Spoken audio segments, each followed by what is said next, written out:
But I think the important part is that the reason that, when we were kind of orchestrating this with you guys about the episodes, is because you need every single one of these things to kind of work together, right?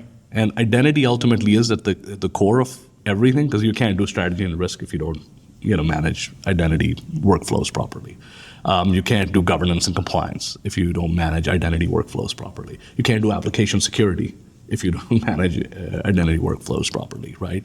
So all of that cohesively, right, has to be on top of mind for every CISO.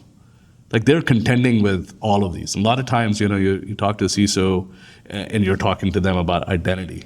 But, if you think about, what a CISO thinks about when they're sleeping at night. They sleep?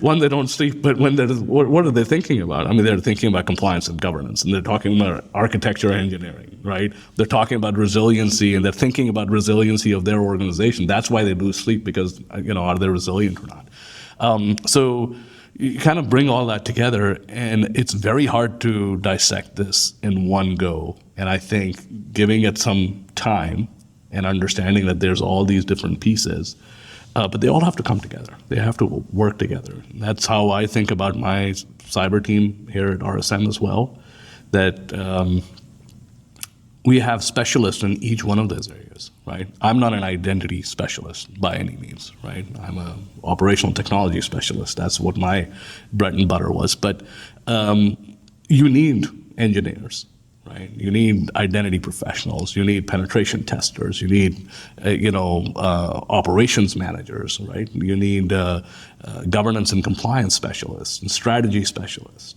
So all of that, has to come together. And I think that's the big hill that everybody has to climb right now, is that, and it's not one thing. It's which people talk about whacking a mole, right, or what that is. It's always because it's so many of these things. But I think that if you're organized about it, you can take credit for multiple things, right? If you engineer things correctly, right? If you structure your applications correctly, then you've got benefits on other sides that you can take. Governance compliance is a great example of that.